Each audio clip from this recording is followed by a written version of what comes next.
Hello guys, welcome to our channel. Today we are going to discuss about the surgery rapid revision video as part of our Mission 200 plus. So we have completed all 19 subject rapid revision and also expected topics videos lecture and one-liners I have uploaded and the triple R edition too. So guys, this is going to help you a lot in your preparation. I hope you utilized well and you are going to crack this examination with a very good score. Okay, so all the best everyone. Let's start today's discussion of the surgery rapid revision. So here you can see we are going to first importantly discuss about the quick SOFA score. So this is used for the patients those who are suffering from the shock. So hypotension, altered sensorium, tachypnea more than 22. This is considered as a quick SOFA score, and if it is more than 2, considered as a very poor outcome and severe condition. Next, shock index score. So how you are going to calculate heart rate by systolic blood pressure. Revised shock index. So this is going to be heart rate by mean arterial pressure. That means SBP minus DBP. Okay. Diastolic blood pressure minus the systolic blood pressure. Next, let's see different types of the shock. So always remember what is mean by the shock, the decreased perfusion of the tissues. Okay, varied tissues. It can be heart, kidney, brain, and liver. Anything that there is a decreased perfusion to that particular tissues. Okay. Next, coming to the hypovolemic shock. Hypovolemic shock is most commonly causes could be blood loss, fluid loss, burns, trauma. These are the cases. And cardiogenic, this is due to pump failure. Obstructive shock due to blocked circulation, most commonly pulmonary embolism. Distributive shock, this can be associated with the sepsis and also septic shock. Okay, next, coming to the cardiovascular perfusion. In the hypovolemic shock, it is very less because cardiac output also less in this patient. And cardiogenic shock, this is actually related to the cardiac, but cardiac perfusion should be high only. And obstructive shock also cardiac perfusion high. And distributive shock, again the perfusion is low, there is a necrosis tissues, there will be infections going on. Here also cardiovascular perfusion will be low. Next, the vascular resistance. This vascular resistance will be high in the hypovolemic shock and cardiogenic shock and distributive obstructive shock also. In distributive shock, it will be low because the infection itself going to completely take over our body. Okay, so that complete system is going to be low due to, again here you can see this is due to dilatation. Diffuse dilatation will be seen all over the body. Next, coming to the skin perfusion. So the skin will be looking cool and clampy. Here also cool and pale due to the perfusion is decreased. Cool and mottled, blocked circulation, warm and flushed. Okay, next, what is the treatment? In every patient, we have to start the fluids regardless. Okay, and relieve the underlying cause. If this is a sepsis, start the antibiotics. If this is an anaphylaxis, give the epinephrine. If this is a trauma, replace the fluids. If this is associated the arrhythmias, control the arrhythmias. So we have to treat the underlying cause, fluid resuscitation, secure the airway, secure the breathing, secure the circulation as soon as possible. Next, moving on to the burns. How we are going to classify the burns? They depending on the depth. So if it is a superficial epidermis only, it is the first degree. If it is a partial epidermis plus a dermis, it is second degree. Next, full thickness, it could be full dermis and also dermis. Along with that, it can be hypodermis also. Okay, it will be hypodermis also. And fourth degree burns, this is also going to include the muscle. Okay. Next, this is the rule of 9.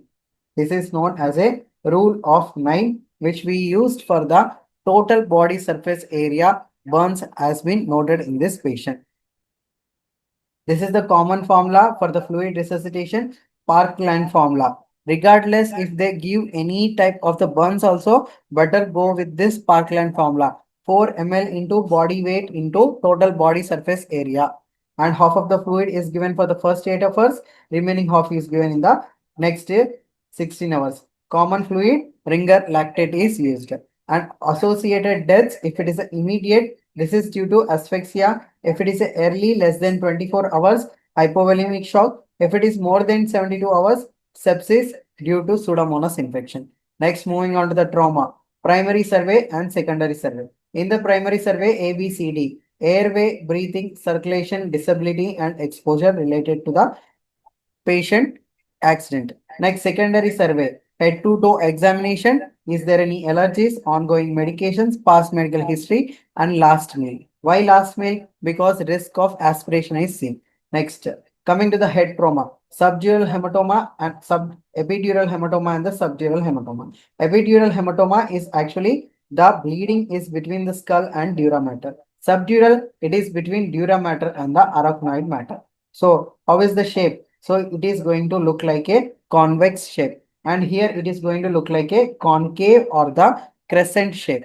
Okay, so crescent or the concave biconvex shape, because it does not cross the suture lines, it can cross the suture lines. What is the artery that is involved? Middle meningeal artery. What is the vein that is involved? Bridging veins in the subdural hematoma. Craniotomy and the burr hole is the only surgery that we can do for this patient. Next, Glasgow Coma Scale. So it is comprises of the 15, which will be divided by the EVM. Okay, if we are going to give the 4 points for the eyes, 5 points for the verbal, 6 points for the motor. Let's see. If it is a person is spontaneously 4. If it is only for the speech, then 3. To the pain, 2. None, then it is 1. There is no 0 point in the Glasgow Coma scale. Next, for the verbal, he is normal, then it is 5. Confused words, 4. Inappropriate words, 3. And incomprehensible, 2. And none is going to be 1. Motor response, patient is obeying commands, 6. Localizes to the pain, 5. Flexion and withdrawal to pain, 4. Abnormal flexion, 3. Extension is 2. And none is 1. So this is the decorticate. This is the decorticate. This is the decerebrate. Okay. Next, total score is 15, right? If it's less than 8, then the condition is severe. All right. Next, moving on to the pneumothorax. Pneumothorax can be multiple types. So what we are going to see, this patient, those who are suffering from the pneumothorax, the air is in the pleural space causing the lung collapse. Okay. So there will be sudden dyspnea, chest pain, decreased breath sounds, hyper resonance will be seen in this patient. But if it is associated with the hemothorax, you are going to see the dullness. That is the differences. Next, what is the treatment? Needle decompression should be done. What is the location? Second intercostal space, mid clavicular line. So this is for the children. Okay. What about the adults? For the adult patients, we are going to fifth intercostal space and at the location of the anterior axillary line. Okay. Or we can also go for the mid clavicular line. Sorry, mid axillary line. Okay, mid axillary line also we can go. Next, failed chest. If it is more than 2 fractures of the adjacent rib, which will be causing the paradoxical chest wall movement in this patient. Next, patient will be having the severe chest pain, respiratory distress. What is the treatment? Intubation, ventilation, or we can go for the patient with the tracheostomy also. Meanwhile, if the surgical fixation is lated. Next, cardiac tamponade, most common cause is the trauma, which will be showing the hypotension, jugular venous distension, muffled heart sounds. Pulsus paradoxus is an other symptom which is showing the decrease in the systolic blood pressure in the respiration. Next, initial resuscitation is important. Surgical intervention, either we are going to do the pericardiectomy or the pericardiocentesis. Next, moving on to the gastrointestinal disorders. Hernia. Hernia, overall most common is the indirect inguinal hernia. And in the males, females, any gender, also most common is the indirect. But if they ask only female, what could be the more? Then the femoral you can answer. And also what is the most common to strangulate? You can also go for the femoral hernia. Next, the difference between the indirect and the direct. Indirect hernia, it is lateral to the inferior epigastric vessels. And direct hernia, it is medial to the inferior epigastric vessels. So the defect is coming from the posterior wall. Here it is coming from the inguinal ring. Okay. In indirect in inguinal. So it is going to come into the inguinal canal. Same as the spermatic cord, and here only the external spermatic fascia. Next, New York classification for the hernia. Type 1 indirect hernia, type 2 indirect hernia enlarged in the internal ring, and type 3A is a direct hernia, type 3B indirect hernia with the posterior floor defect, and type 3C is a femoral hernia. Type 4 for the recurrent hernia types. Here you can see these are the types of the hernia. Here this is the epigastric hernia from the xiphisternal area. Umbilical hernia commonly seen in the children less than 2 years. It is always conservative treatment. Incisional hernia commonly associated with the Koch's incision, McBurney's incision, and also patients those who have had the history of the trauma. Next, Spingallian hernia coming from the rectus muscles, femoral hernia and inguinal hernia. Next, here you can see para-umbilical hernia adjacent to the umbilicus, high chance of the strangulation. Next, obturator hernia, narrow defect. Okay, this is also known as a Richards hernia. Next, Littress hernia, hernia from the Michaels. Madel's hernia, more than one bowel loop herniation. Richards hernia, again femoral hernia or the para-umbilical hernia. So now we are going to discuss about the GI other disorders also. First, Jenker's diverticulum. Jenker's diverticulum is a defect of the Killian dehiscence. Where this Killian dehiscence is present, guys? Between the thyropharyngeus and the circopharyngeus muscles. So this is considered as a false diverticulum. What is meant by the false diverticulum? Only the sum of the layers is only involved. Then we say that this is a false diverticulum. And coming to the symptoms, the patient will be having the halitosis, dysphagia, and gargling of the neck swelling will be seen in this patient. What is the initial investigation we are going to do? Bariums follow. On that, you are going to see the outpouching. Here you can see this is the outpouching that you are going to see this patient. And what is the treatment? Circopharyngeal myotomy or the diverticulectomy we are going to do. Next, achalasia cardia. This is known as a decreased or failure to relaxation in the lower esophageal sphincter. Okay, why? Because the degeneration of the nervous system, the orbital plexus is not working properly. There will be multiple causes and aging is one of the factor. Next, symptoms initially only for the solids, but over the time it can be associated with the liquids also. And you are going to see on the bariums follow bud beak appearances. This is the bud beak appearances you are going to see. Manometry, you are going to see increased tone, okay, and the absent peristalsis. On the endoscopy, you have to rule out the malignancy. Next, treatment, pneumatic balloon dilatation, Heller's myotomy, or you can also go for the botulinum toxin. Okay. Next, coming to the GERD, gastroesophageal reflux disease. This is also due to decreased and incompetent closure of the lower esophageal sphincter. That is going to cause the reflux of the gastric contents into the esophagus. It can cause the heartburn, regurgitation, retrosternal pain. Worse after the meals and lying down also. Next, coming to the endoscopy, you are going to see the mucosal damage, 24 hours of the monitoring, the abnormal acid exposure. On the manometry, there will be a pressure that is seen in the lower esophageal sphincter. Next, initially we are going to tell the patient to change the lifestyle. If they cannot maintain that, then go for the proton pump inhibitors as a first line. And even that also failed, we can go for the Nissen Condol application and we are going to cut the specific structure and we are going to decrease the stomach modification. Next, coming to the complication, Barrett's esophagus, which is going to cause the adenocarcinoma due to metaplasia.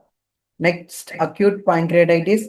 Commonly, this is seen in the idiopathic, but in India, most common gallstones and second most common is the alcohol. If it is coming from the export procedure, that is ERCP. Okay, drugs such as steroids, azithromycin, valproate, thiazides, and also some of the oral hypoglycemic drugs. Patient will be having the classic symptom guide like epigastric pain, which will be relieving on the sitting forward. If they are leaning backward, it is more pain. Such symptoms will be seen. Gold standard serum lipase, which will be elevated. CECT, you are going to see the necrosis and the collections. Okay. And Ranson's criteria for the admission and the mortality risk. bicep score for the any alternative diagnosis. Next, treatment is supportive mainstay, nothing per oral and analgesic should be given for this patient. Okay, NPO fluids and the analgesia is only the treatment that we are going to do. Chronic pancreatitis. The patient is having the progressive inflammation, fibrosis, and loss of exocrine endocrine. What is the most common? Chronic means recurrent attacks.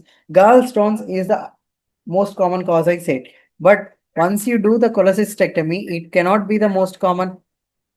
It cannot be the recurrent. So that's why chronic recurrent exposure is due to alcohol.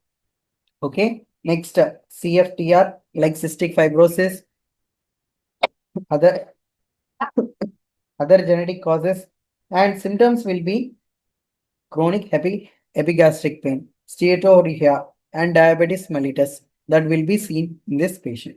Next, on the CT scan, you are going to see the duct dilatations. Here you can see this is the duct, multiple intraductal, you are going to see dilatation. Next treatment is supportive. Pancreatic enzyme supplements, insulin for the diabetes mellitus. If they are not needed, we can go for the lateral pancreatojejunostomy. It is rarely done. Next, acute appendicitis. This is due to obstruction of the lumen and inflammation. Common causes are the fecal lymphoid hyperplasia, and foreign body. Okay. Next, periumbilical pain. The patient will be exactly at the McBurney point you are going to see. And rebound tenderness, that is specifically the score is given Alvarado score. On the Alvarado score, you are going to see migration of the pain and anorexia, nausea, tenderness at the right iliac fossa, rebound tenderness, and patient will be having the elevated temperature, leukocytosis, shift of the whole blood vessels. This will be seen. Only two scores will be given as a 2 points, that is tenderness in the right iliac fossa and leukocytosis. That why we have given the 2 points for this means it can cause the sepsis. When it is going to cause the sepsis? When the patient is going to have the ruptured appendix, this can cause the sepsis. Next, some of the signs: McBurney's point tenderness, especially from the umbilicus to 1/3 of the anterior for anterior suprapubic, that you are going to see there will be the pain. Next, another sign, rosing sign, left lower quadrant pain, pressure will be seen when we applied the at the left lower quadrant. We are going to see this pain when we applying the pressure on the right lower quadrant. Okay. Next, coming to the psoas sign. Psoas sign means the pain is on the hip extension. Obturator sign, which will be seen in the internal rotation of the hip. Okay, these are the some of the important signs. Next, diagnosis, clinical and ultrasound, and CT scan is the best investigation to know the how was the extension. Is there any fluid collection? We can differentiate. Treatment is appendectomy. Interval appendectomy is only done for the patients those who are suffering from the appendicular mass. Next, liver abscesses. We are going to see the three different liver abscesses here: pyogenic, hydatitis, amoebiasis, and bacteria is most commonly due to E. coli, and this is going to have the right lobe involvement. Patient will be having the same classical inflammation symptoms such as fever, chills, right upper quadrant pain, jaundice.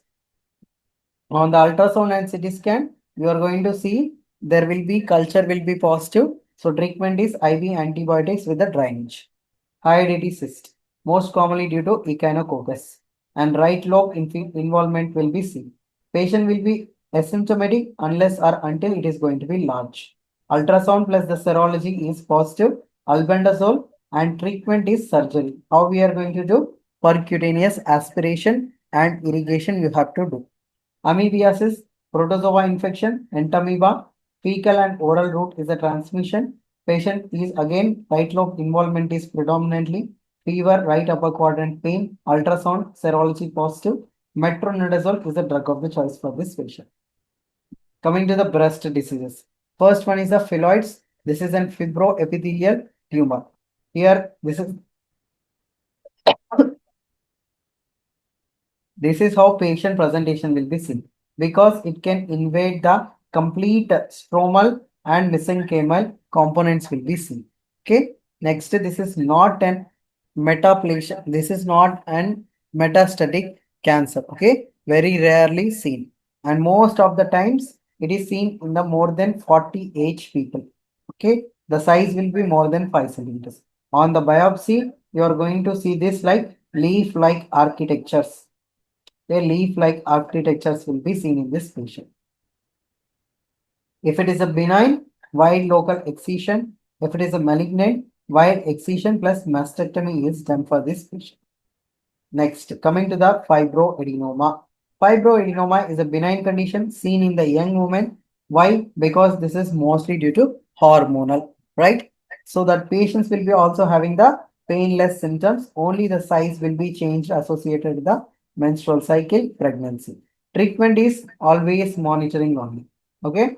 If it is discomfort, then only we are going to proceed for the surgical excision. So here you can see this is the popcorn, or we can say mouse-like appearances. Next, coming to the renal calculi. So this is about the kidney stones. What is the pain and location? Proximal ureter, if the stone is lodged in the proximal ureter, so what happens? The pain will be radiation to the ipsilateral testicle or commonly to the posterior flank pain. Okay, either it is going to locate in the scrotum region or the testicles or back pain you are going to see. If it is in the middle thirds here, if you see in the middle third, then it will be in the anterior flank region. Next, lower ureterical plexus. So at the bladder region, it is going to cause the lower flank pain and more radiation to the scrotal associated with the voiding symptoms will be also seen. Next, types of the stones. This is the structure of the calcium oxalate seen with the high calcium oxalate levels. Calcium phosphate, metabolic disorders, hyperparathyroidism, renal tubular acidosis. Next, this is a structure for the calcium phosphate guys. Okay, needle-like structures you are going to see. Uric acid, here this is the structure of the uric acid. This is associated with the high protein food. Next, struvite stones, urease producing bacteria. Okay, Proteus is the common one. Recurrent UTI is more common in the women. Cystine, this is the structure of the cystine, cystinuria defect or the family history of the cystinuria. And we are going to proceed for the CT scan, gold standard for that, or the you can also go for the ultrasound and X-ray to the identify the stone. Treatment is there are many procedures like extracorporeal shock waves, lithotripsy or ureteroscopy, percutaneous nephrolithotomy or open surgery. Next, coming to the peripheral vascular diseases. In this, the most common cause is the atherosclerosis in the peripheral region. How we are going to give the classification? If it is a 0, there is no pain on ambulation. And only 1 point, then the patient is having the minimal pain. For 2 score, patient is having the moderate pain which is bothering him. Third point for the intense pain. Fourth, the pain even is at the rest. Okay. This is the claudification rating scale, Boyd's grading. And the patient, if we look at the ankle brachial plexus, ankle brachial index. So if it is more than 1.0, which is normal. If it is 0 to 0.99, borderline. 7 to 89, peripheral disease is mild. 0.5 to 69, it is moderate. Less than 5 is considered as a very severe condition. SEEP classification, here you can see clinical manifestation. C1, telangiectasia, reticular vein. C2, varicose vein recurrence. C3, edema. C4, pigmentation or lipodermatosclerosis, coronoptelangiectasia, or the C5 healed ulcers. C6 is active venous ulcers. Okay, etiology, it can be congenital, primary, and secondary. And what we are going to do, the patient digital subtraction angiography is the gold standard. What is the treatment of the choice, guys? Treatment of the choice for this patient is the stent placement. Next, coming to the Buerger's disease. This is thromboangiitis of the obliterans. This is seen in the patients of young male smokers. And this peripheral arterial disease is seen in the old people. Okay, more than 60 years.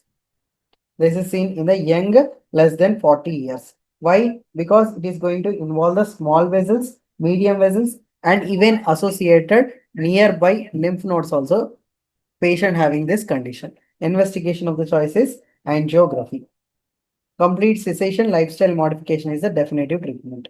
Deep vein thrombosis. Formation of the thrombus in the deep vein, typically in the lower limbs. Associated can be trauma, hypercoagulability, recent surgery, bed rest, immobility, obesity, malignancy, OCP, pregnancy, smoking, or the immobilization. Patient Homan sign, cough pain will be seen on the dorsiflexion. Again, D-dimer test is the best test that we can do. Venography is the gold standard. Anticoagulation is started immediately. Next, moving on to the pediatric surgery. Here you can see this is the idiopathic hypertrophic pyloric stenosis. On the ultrasound, if you see single bubble sign, that is say single bubble sign, if you see that is idiopathic hypertrophic pulmonary pyloric stenosis in the patient. Okay, why this is condition is seen? Hypertrophy of the circular muscles in the pylorus, and most common in the firstborn child. Erythromycin cause, and the symptoms are non-bilious projectile vomiting, olive-shaped epigastric swelling you are going to see, and visible epigastric peristalsis also seen in this patient. From left to right side you are going to see dehydration, electrolyte imbalance. What is the imbalance here you are going to see? Hypokalemia, hypercholeremic, metabolic alkalosis that will be seen in this patient. And on the X-ray, this is the string sign that you are going to see. What is the treatment? Ramsted's pilar myotomy should be done. Intussusception. This sign is known as a target sign, right? Most common cause for the abdominal emergencies.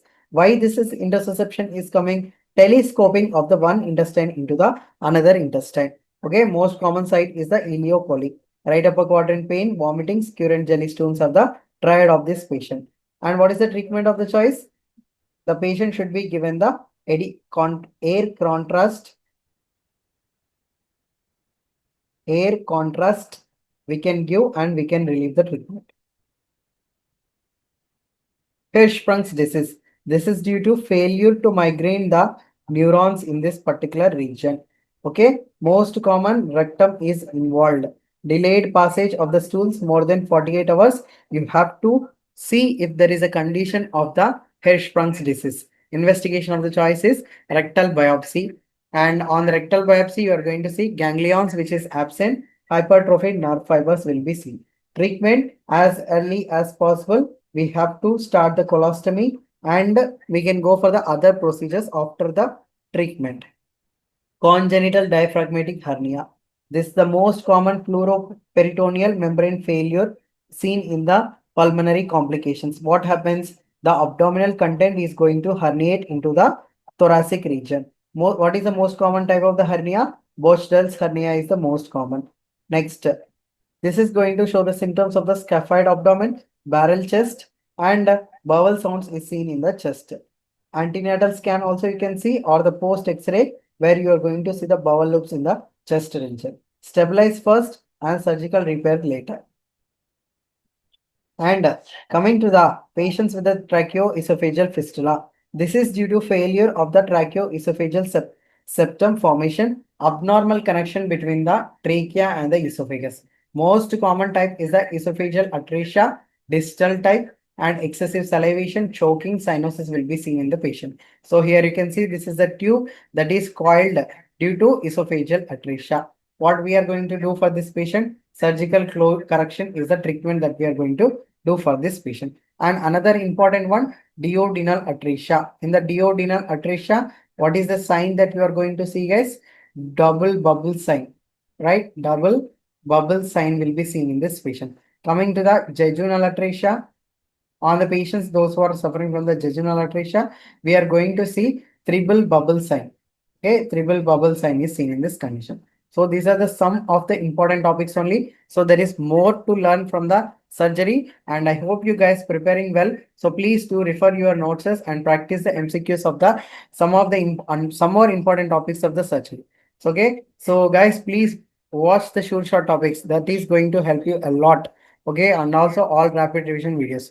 All the best until then. Happy preparation. See you guys. Those who are new to this channel, please do subscribe and share with your friends. Thank you.